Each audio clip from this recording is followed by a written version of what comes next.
Well, hello once again, students. This is going to be a review of Chapter 4 problem that was in our first quiz here, which I had presented a table for our activity matrix that is presented from a more complicated case where we're using PERT or the three time estimates. And if you remember, the PERT is a name given to it for the program evaluation and review technique. Okay, that's another name for this technique that we had. So what I'm going to do is I'm actually going to solve this for the simple case that was presented here with a few other questions answered that weren't actually asked in the quiz. And I'm also going to take this forward for a complete solution for the three time estimates. This is a pretty complicated little problem that we have when you do the three time estimates. But if you understand what you need to do here, the first thing you're going to do is the simple case. Okay, so the first thing is you want to get an idea of how this network works if we're not worried about the optimistic and pessimistic times. Okay, so the first thing is we want to go through the simple case, which I asked in the quiz here, simple case. Okay, so then the second thing is we're going to have to use Excel and we're going to enter some information in there. We're going to basically enter this matrix in here because we're going to have to do some math about that. Why? Because if you think about it, the last stage of what we're going to do is we're going to ask this question of what is the probability that it's going to take up to and including a certain amount of time. Okay.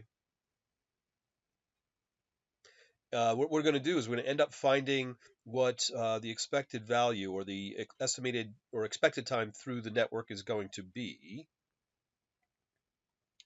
And applying the three time estimates, what we're going to use is the probability to be able to explain the probability of hitting other dates. Okay, and the thing to remember there is when we do the simple case, what we're assuming is that there's some expected time, your average time through this network. Okay, and we want to know what the probability is that it might take some time less. How do we how are we able to, what's the probability there that we're able to get this thing done in a number of days shorter than our expected time, or perhaps what about a day that's greater than our expected value? So that would be using our probability, cumulative probability here. That would be the probability that it's less than some number up here, which happens to be greater, as you can see from the graph here, that is greater than the average time. Okay, so that's where we're going to get to, right? So what do we have to do in the middle? If you remember how we do these, we're going to need to use the z-score and a z-table for this, right? And the z-score is solved by saying, hey, look, we're interested in what's the probability. What we're looking for is the probability that we're going to hit a certain date of interest. That's x of I, okay? Because what I'm saying is x is our x-axis here, okay? So we're going to pick some number like right here on the axis, and we're going to say what is the probability that it will take up to and including that amount of time, right? Okay, and the way that the z-score works is we take that number and we see how far away it is from our average, okay, the distance from our average, and we have to compare it to the standard deviation. Standard deviation is just that arbitrary number we came up with. We defined it arbitrarily. We just said the average distance to the mean of all the points, sort of. Okay, because there's a couple of complications there. The thought process is that it's the average distance to the mean of all the points, but then we had to put some other math to it. So if we need to get in here, and this is our z-score, right? If that's our z-score, we're going to have to get this, and we're going to have to get this. Okay, we have to get these two things. Okay, so the midpoint, what we're shooting for here, is we actually have to calculate both the standard deviation and actually before that, to get the standard deviation, we're actually going to have to get the mean. Okay, so kind of reverse order here. All right, first we have to get the mean, and then we have to get the standard deviation. Those are the three big steps. So let's start by drawing the network, which I started going over in class. I apologize that I had the wrong ending time for our class today, and I held people up. Total apologies for that. Okay. And we're being asked to do something here.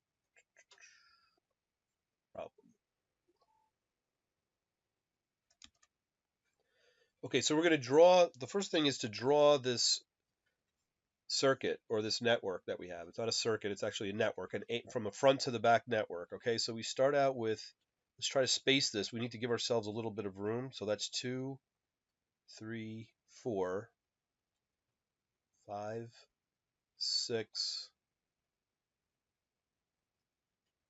7.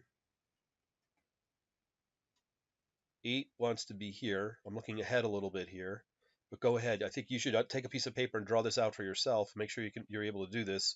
You may see it again. Actually, you are going to see this again on another exam. Okay.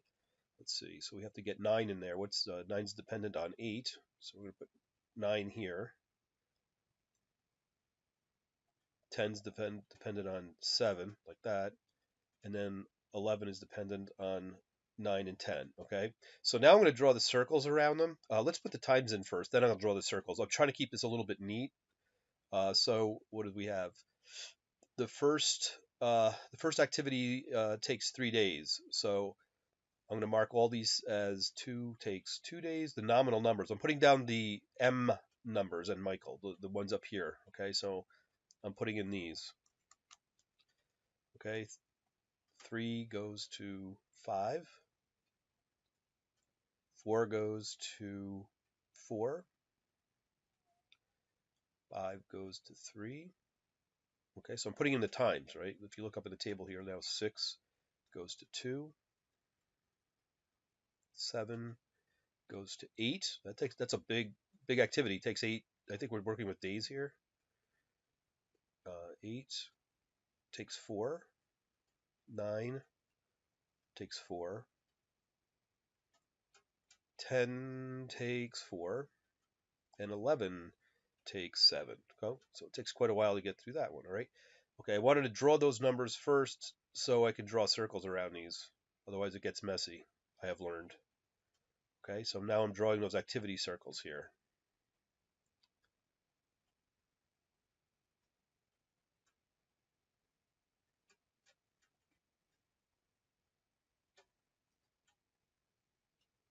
So this was a rather lengthy process here that everybody should be able to do right on paper, pencil and paper. Okay, here we go. There are pieces of software you can get that will calculate this. You can enter your system in there. Okay, so what we do is the typical format. I'm going to draw it up here. This is our activity, and we are going to work forward across the tops of these, the early start, early finish times. So let's work through there, right? So we start at time 0. It takes 3 weeks. That's a 0. It takes 3 weeks here. Okay. I didn't draw the lines yet. I needed to draw the lines in here. Okay.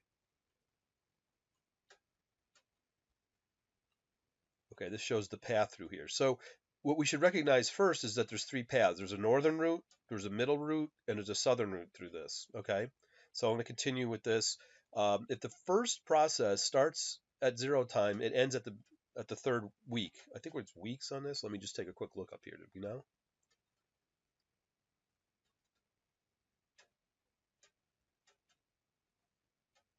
It's in days. Okay, you have to actually read the table here. Okay, so it's in days. I forgot what unit of time we were using here. Okay, so this is all in days. So it starts at the 0th week days. Start at the 0th day, and it goes to 1. It takes from 0 to 1, 1 to 2, 2 to 3. Okay, so this is indicating what time the next processes can start. See, so we move the early finish from the predecessor to the early start of the activities that follow. Okay, so 3 and 2. It takes 2 weeks to get through this. It started on the third week, so we end on the fifth. 3 and 5 is 8. 3 and 4 is 7. Okay, so we're going to just move the early finish to the early start of the next activity here. 5 and 3 is 8. We're going to move 8 here. This starts at week 8. 8 plus 2 is 10. Okay. And now we had to get to this point to understand when the early start for process or activity 8 is. Okay, and we have to see which one is going to end latest. Okay, so we move the latest time or starting time to the early start. So see, we can't start activity 8 till activity 6 finishes. So that dictates which number we transcribe and move forward onto activity 8. Okay, so let's keep continuing our southern route here. This activity 4 ends at 7. Process 7 starts on week 7. It takes 8 weeks, so it takes us out to the 15th week. We just move that out there. 15 plus 4 weeks gives us a finish time of 19 weeks for process 10. All right. Let's come back up here. Every time we get a joint or confluence of two paths, when they come together here, we have to wait. We have to go back and catch up on the other routes that we might have through here. So this starts at week 10, finishes at week 14. This starts at week 14, ends at week 18. And so once again, what we're doing is we're waiting. We have to catch up. We have to do all our calculations here to see what the start time of activity 11 would be. Well, this finishes, activity 10 finishes on 19, so that's 1 week later than 18. So this can't start till this 10 is finished. So that's going to start at 19, and that's going to take us to 26.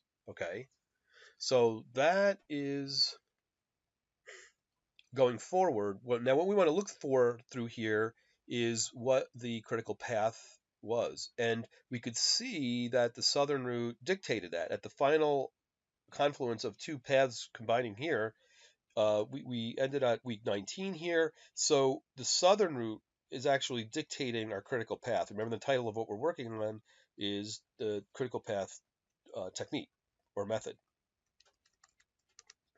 Trying to keep this a little bit clean.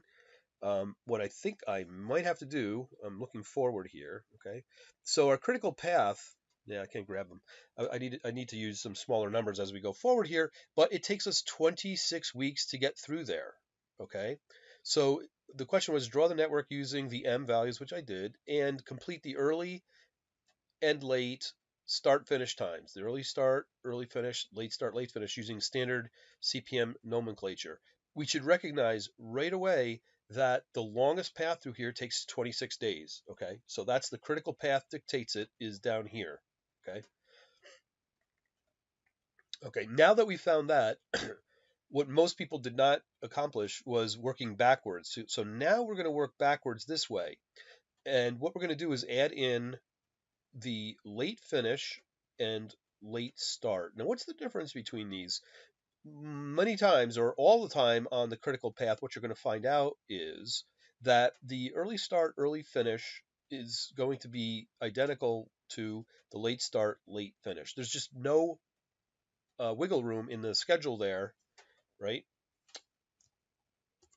Or what we call slack time. Okay, so what we're trying to do is find some slack time in here because when there's slack time, and that means that some of these activities we can decide. We have a policy. We can make a decision as to when they start. Okay, so we have to find the slack time there. That's whenever one of these activities can start more than one start time. Okay, so let's work backwards through here. And the way that we start is we're going to go for our late finish. We work backwards through the network. We start with 26. We're just dropping 26 down there. Okay. And when we go backwards through here, you're going to see how this technique works, where any activity, if it has some slack time available to it, you will notice that these two numbers at the top are going to be different than the ones at the bottom. On the other side of the coin, if it's on the critical path, everything has to start and stop at the same time. You're going to find the same numbers along the bottom. Okay, so let's work backwards. Let's do the math. Okay, so we have 20. We end on the 26th week. Okay, we subtract 7. That goes to 19. Okay, so this is relatively unimaginative. We move the 19 here. That's the late finish on activity 10. Okay, so 19 minus 4 is going to be 15. Okay, and notice our numbers are on our late. The late numbers are matching the early numbers here. Okay, so we're going to move 15 to the late finish on activity 7, and the late start will be 15 minus 8 is 7. Okay, we move 7 here to the late finish of 4. Subtract 4, we get 3. Okay, so that's relatively unimaginative. I went there through that methodically so you can see that the numbers along the bottom are the same as the top. What does that say? It says that every one of these activities has to start, it has to finish, no slack time. Okay, so on the critical path, whoops, didn't get my critical path, there's no slack time. All the slack time is going to happen in our middle or upper root here. Okay, so let's go all the way across the top here. Okay, so let's work this. Okay, so activity 9 can finish late. The late finish there could be as late as week 19. So we can match the northern route here with the southern route. Okay, that's now we're noticing that numbers are different top side to bottom side here. So 19 minus 4 is 15, and what we're noticing is there's a day slack in here. We can either start on the 14th or the 15th day. Okay, so I'm going to move 15 here. 15 minus 4 is 11. Okay, so within here we can have some slack as well. Activity 8, activity 9, because the numbers at top are different than the numbers at bottom. Okay. Okay, so then we can move the 11 to late finish. See how we're working backwards here? I'm getting cramped on space here, but 11 minus 2 is 9. Okay, we'll move 9 here. 9 minus 5 is 4. Okay. I have to hold up. See all the lines coming together here? Whenever we come together, you have to wait and look at all the numbers. Okay. So let me just finish the northern route here. 11 minus 3 is 8. So this, we have 3 days slack in here. Notice from 5 to 8. We can start on the 5th day, the 6th day, the 7th day, the 8th day. We have 4 choices there. Okay. I'm going to move that late start to the late finish here. 8 minus 2 is 6. Okay. All right. So we there's no slack at the beginning, okay? Because our critical path is 1, 4, 7, 10, 11. Okay, I just went through these activities along the southern route there, all right? So there's no slack, there's no way we can have slack on the critical path there. So we're just going to move the earliest day here, these late start numbers that are at the bottom left-hand corner of the activity circles, we have to move the restrictive one. Okay, so we have to move 3 into that slot, and 3 minus 3 is 0. Okay, so the critical path is somewhat unimaginative. Make sure you understand what we just did there, and then you can do some shortcuts, because once you notice the critical path, that the top numbers match the bottom numbers, you don't have to really go through all that calculation. You can rip through there and drop the numbers down really fast. Make sure you understand what you're doing when you do the shortcut.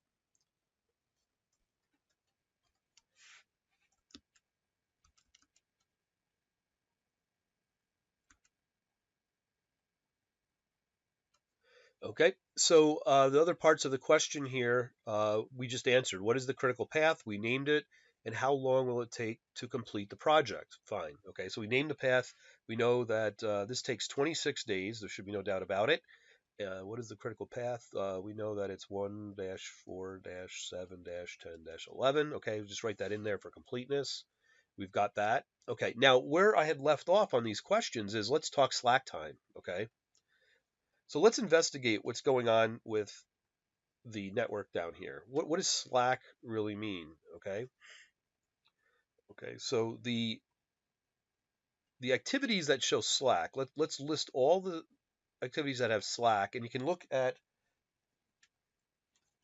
the early start, early finish numbers at the top, the late start, the late finish at the bottom, okay, and see if they're different. So look at all these ones that are have slack time in there. So we have activity 2. Notice it goes 3 to 6. We can start at the 3rd, 4th, 5th, or 6th week. Okay, so that's activity 2. Activity 5. Right, there's a lot of things in here that are going to have that. Let's take a look at 3. 3 has slack. 6 has slack. Okay, so maybe we'll put them in order. 2, 3, 5, and 6. Remember, 4 did not have any slack in there, right? 7 will not have any slack. It's on the critical path here, okay? And 8, so activity 8.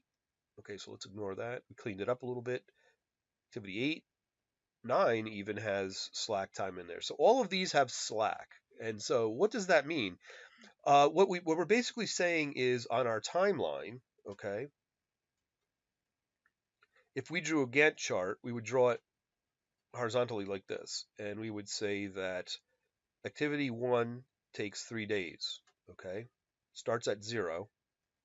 That's the beginning of week 1, 2, 3. So we took the 0th, the first, and the second week. Oop, oop, oop.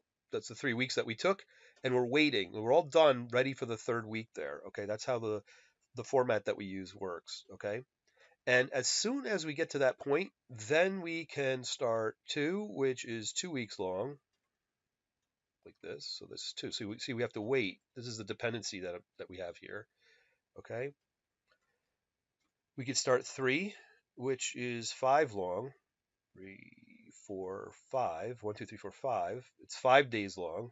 Okay, so that's activity 3, and 4 is 4 days long. 1, 2, 3, 4. Okay.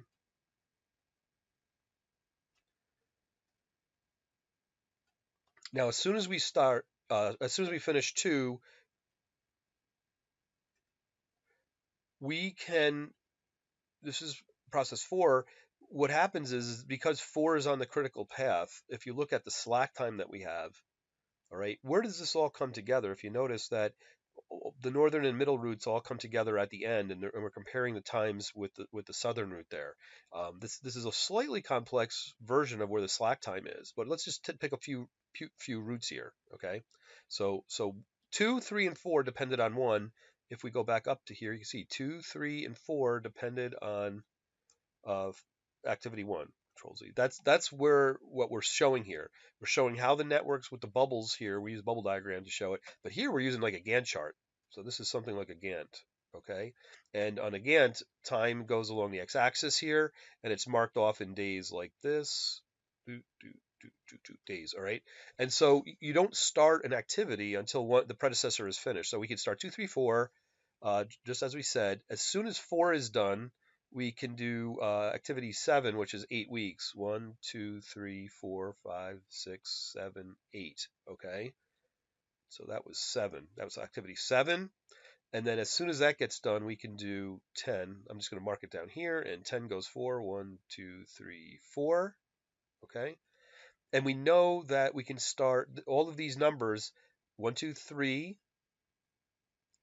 plus 4 weeks here is 7, plus the 8 here is 15, plus the 4 weeks here is 19. See how that shows up? So down on our x-axis here, long time, that's 18. This is the 18th day. All right, and we're just, I haven't shown the middle processes yet, which we'll get back to. And then finally, when this is process 10, we can start 11 right after that, and it takes 7. It takes 7 weeks. I might have run out of room here. Okay, so I'm going to mark. Let's. I can't see if I can get rid of some of this to clean it up. No, I can't. All right, I got to be careful what I'm doing here. I can't delete some of the primitives that I have that I put on here, but right at this point we can start 11, and it's going to go 7 weeks. Then I'm going to run out of room. 3. I can't draw over here. It goes away. All right, so ran out of room. Okay, so that ends up ending on week 26, right? Okay, so that's how we show it as a Gantt chart. All right, so let's go back to 3.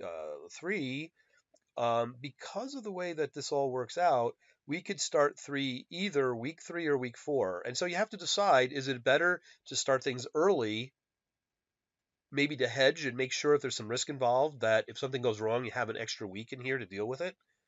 And the reason that you would push it late, one reason might be, is you don't want to spend the money on it yet. Okay, maybe we want to make sure that we're hedging and make sure everything works well on the critical path, and we're just being really careful. What if the whole thing blew up along the critical path, right? And that's why we're looking at early versus late starts. There's policy behind this. There's reasons. Okay, so if you're a manager of activity 2, you might have the option of starting 3, 4, 5, or 6, and usually that's decided at the program level. Okay, you all get together and you say, okay, we're going to hedge, or we're going to start early to make sure that we get through the process in case it gets something breaks down in the middle of all that and we need a couple extra weeks or something. All right, so that's why you'd start it early. Or, hey, listen, financially, we don't have the bucks, and we have to wait for previous sales to hit and the money to hit. Okay, so we're waiting for the money into the treasury, and so we have to wait for some of these activities. All right, So this should give you an idea that we start at week 0, we end on week 26. Okay, so far so good. Everything's good. Everything's good. That was the simple. So what we've accomplished so far is simple, and we've investigated a little bit about where we have wiggle room or slack time, and move we can move processes forward and backwards if they have slack time. Okay, so now we're going to go to the more complex version of this. Let's see what happens here. I'm not sure what's going to happen when I click in here and do a control enter. And good. Okay, it gave me a nice clean sheet here. Okay, so now remember that we have this table. Okay, now let's talk about 3-time estimates. We've just gotten through the simple form. Those were answers. Those are the answers that we would use. Remember, we only had to answer up to this point here. It's supposed to be an arrow. Okay, that's an arrow. Bad looking arrow. Okay, so we were done with the quiz here, but we need to be thinking about what happens in slack time that I just went over there. Why you might start something early, might wait to push it late, and again, just to drive the point home, and that's why we do early and we do late calculus here. You know, we calculate these early and late starting times so we can play around with the slack time. So when we move from a very simple case of critical path method where we used just the nominal numbers here, you know, what we're talking about is a simple view of this thing where there is 3 days for activity 1 and only 3 days. It's not 3.1, it's not 2.9, it's 3 days.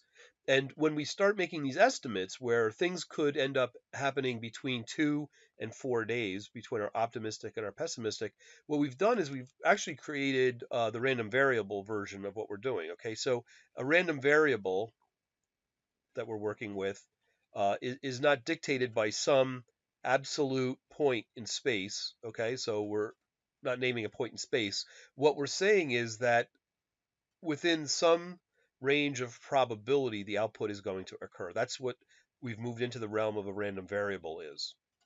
Okay, and so that's when we move to the 3-time estimates, we have the optimistic and the pessimistic on either side of the nominal. Okay, so the math involved with that, let's go over that really quickly.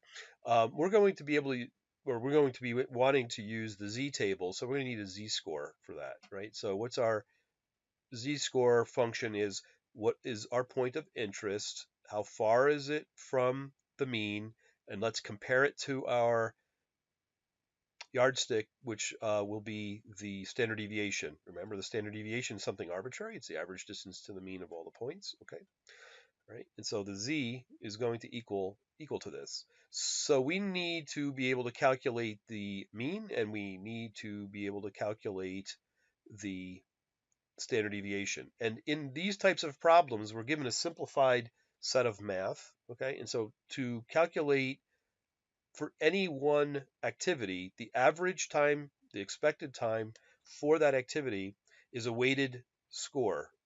Okay, it's a weighted average of, we look at the time it takes, what we set out as the optimistic time, and we had 4 times the value of the nominal time. In other words, we consider the nominal time 4 times more important than the A or the B. Okay, so the equation that we set out with is in operations in doing the CPM or PERT type problems is take the optimistic 1 unit of that. We had 4 units of the nominal and we had 1 unit of the pessimistic. We're heavily weighting the center point here, or the midpoint, or the point that's between A and B.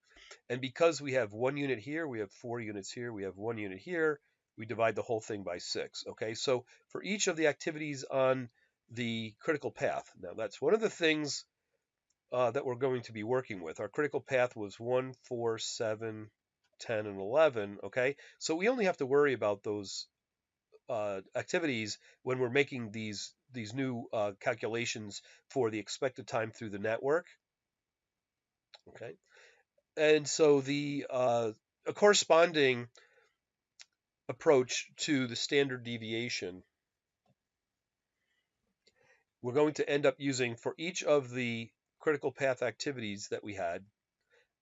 Instead of using standard deviation, we know that there's a relation that we're going to calculate the variance, which is going to be the distance. How far away is the pessimistic from the optimistic? What's the difference in that? We're going to square it. And we're going to borrow the idea of 6 here. We're going to divide by 6, okay? There's a derivation. We can derive this, but we're not going to, okay? So when we learn how to do these critical path approaches, we just accept these as equations that work, okay? And so what we're going to do is we're going to calculate for each of the activities on the critical path its variance, and then we're going to sum the variance along the critical path, and then we're going to take the square root of that, and the square root of that will give us the sigma that we need. So we're only going on the critical path for these. So let's plop over here to Excel.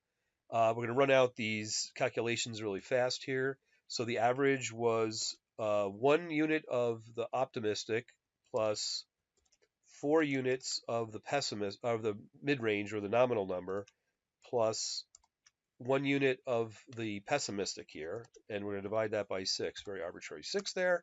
We're just given that. Now, it says that the average is 3. Now, if we go back to look at the data, we can go, well, sure, when you look at the equation that we used right here,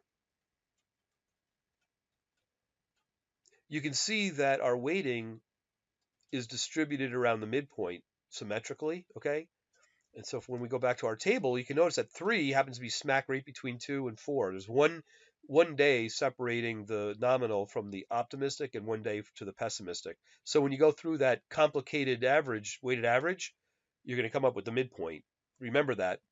It's useful to understand and maybe do a quick analysis ahead of time without doing the full math on this as to what the averages for each of these is going to be. So I'm going to copy that with a Control C, with a Control V. I'm going to drop it in there. We're going to drop it in there, drop it in there, drop it in. Whoop, one more time here. Control. Whoops, I didn't want it there. One more time. Control V. Okay, it's getting late here. I got to hang on the handlebars. It's getting rickety. Delete. Okay. Let's see. So I'm just going to center these columns up, the data in there. Okay. And let's see what we got. So we ended up with an average for activity 1 of 3. We can see that I know what I'm going to do here. I am going to format these 2 sets of numbers as numbers with just show 1 decimal place. Center that up. Okay, there we go. So now everything looks a little better. We can read it better. Things you want to do in Excel to be nice to yourself. Okay, so we figured out what all these averages are, and to figure out the random variable, for now that we're using these estimates here, all we need to do is sum. I'll hit Alt equals, and Excel can't quite figure it out, so I have to help it out a little bit here. And I grab the range that I want. I hit Enter, and it says our average is going to be 25.8 days. Excuse me. Okay, so now let's do not the standard deviation, but the variance. I really want to put variance in there. Okay, so let's calculate the variances here. So what kind of crazy calculation do we need to do there? Okay, so the variance is going to be equal to, I'm going to use parens here, b minus a, and we want to square that, right? And I'm going to tell you what I'm going to do is we need to divide that by 6, and I'm going to use plentiful parentheses to make sure this thing calculates correctly. So the variance is equal to the distance. It's equal to 2 raised to the 2 is 4 divided by 6. And we've got some rounding going on there. That's all. All right. So perhaps the variance. Okay. So that's a single squared. Okay. We'll just take that. Okay. So far, so good. Control C. I'm going to copy this down. We can copy this down the page here. Control V. Control V, Control V, Control V, okay? And then what we're going to do is sum that up, Alt equals, okay? Actually, I can remember that this equation here was good. We're going to add up what the variance was on this, okay? So the variance is 24.2. Okay, so let's highlight those in gold here, yellow. Let's yellow that up.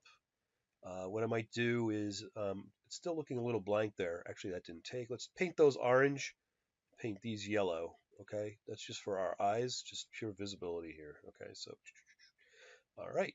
Okay, so our variance is 24.2. To get our standard deviation, okay, I'm going to put that right underneath here. Standard deviation is just going to be equal to you can use the square root function, sqrt, of the variance. So our variance is 4.915, okay? Variance. Our standard deviation is 4.92. And I'm just going to format that really quickly as a number with 2 decimal places. Boom. Okay, so there's our standard deviation. Wonderful. All right. Okay. So what we just calculated now is enough to get into the z-scores, right? So now we have our standard deviation, and we have our mean. Okay. Actually, I'm going to gray that one out. I don't really quite want that one to be used. I'm going to paint that as yellow. Okay. So this is for the people that come after me that want to use this. And since our other numbers are down in this area, I am going to put that down there. Okay. Okay. So now what do we have? We have everything we need. This is going to be great. Okay. So if we come back over and we take a look at what we might be after, there's 2 types of things we can do with what we've got right now. Now we can go into the z table, right? Because we have our standard deviation and we have our mean, okay? And then going into the z table, the z score is equal to some point of interest, okay? So let's draw that out. Here's normal distributed data. Our average was 25.8, right? And our standard deviation was 4.92, roughly 5, okay? So it's about 5 for the diagram. So the standard deviation, the average distance to the mean, let's get that, minus 5. And this is in days, okay? So I'm just marking on the normal distribution profile here, minus 5 days, okay? One standard deviation would be plus 5 days. So what's the probability of it taking taking 31 days? Okay, so 31 is, if we round 25 to 26, if we go up about 1 standard deviation, what is the probability of hitting 31 days? Remember, it's 50% probability of hitting your average, your expected outcome is 25.8 days, and there's 50% chance of hitting that from what we know, right?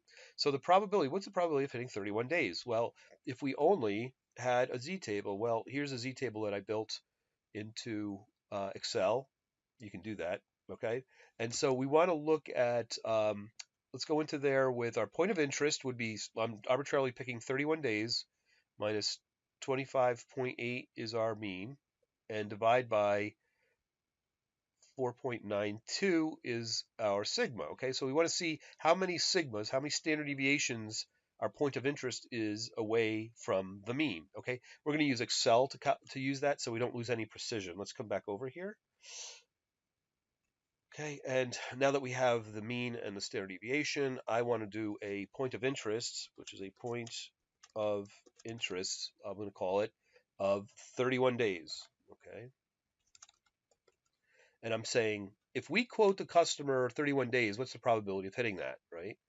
And so let's get the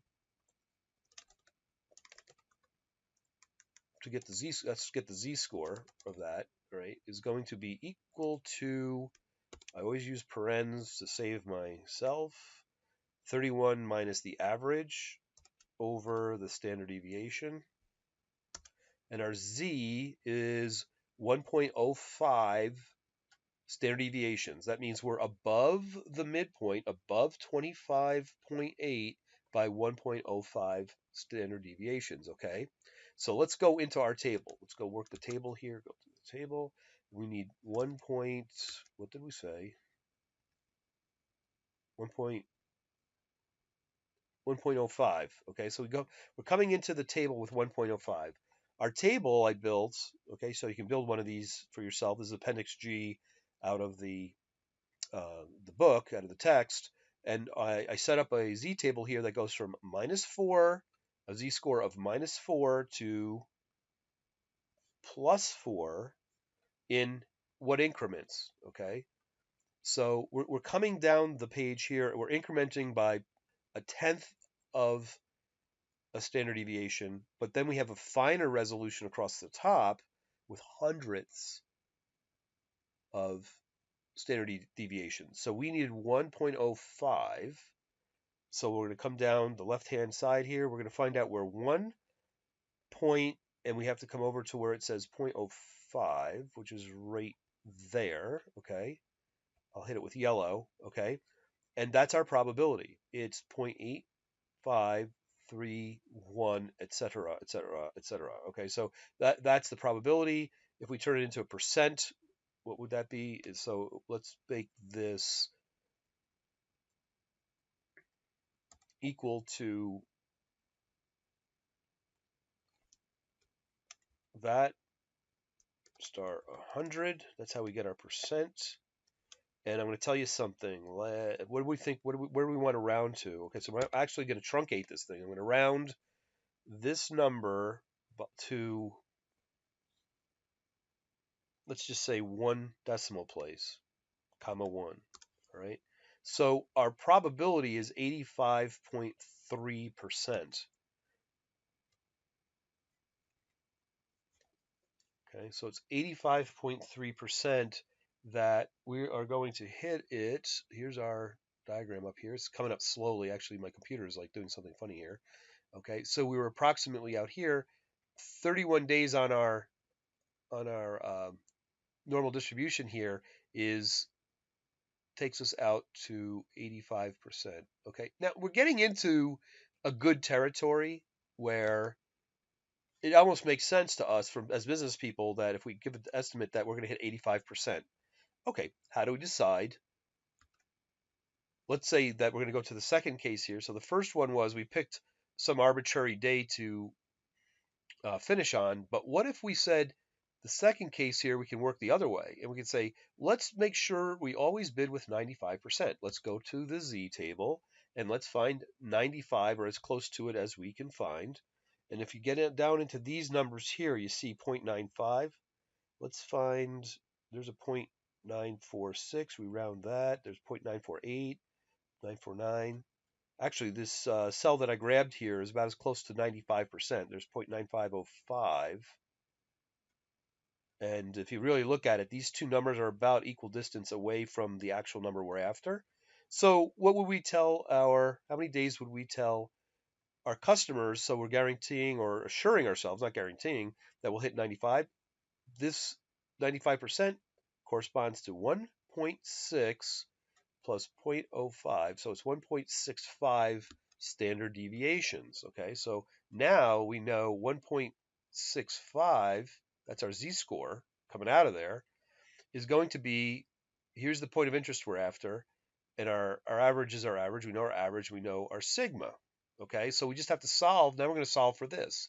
So x of I is going to be equal to let's see how that works. 1.65 times the sigma plus the mean. Okay, I just solved for this. I did algebra on it. So let's go back over there, and 1.65 is the important number that we remember. Okay, and our equation told us we need for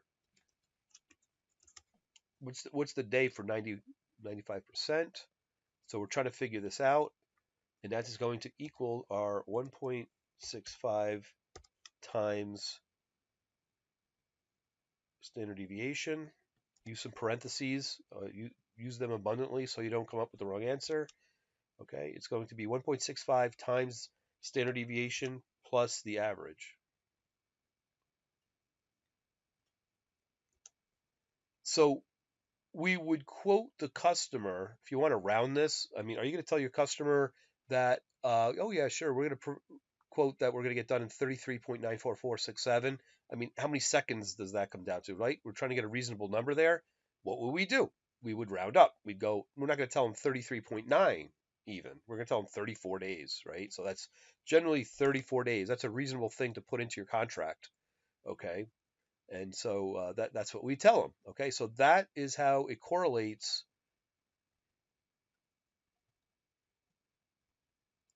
to a point in our company if we had a policy that said we only quote these projects with a 95% confidence level. Okay, so far we're almost done, but the rest of it's some thinking games here. Okay, now what's going to knock you off your pedestal on this is competition.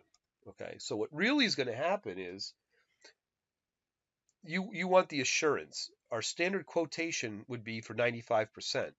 And so then we go back to the customer. I think we already said this. Okay. So we go back to the customer like I had been discussing earlier, like this. I'm going to move down the page and make it clean again. Okay. I'm going to start clean again and just repeat what the logic is behind what we just did there. Okay. So I'm going to draw our random variable output. Looks like this 25 point, I think it's 8, if I remember that.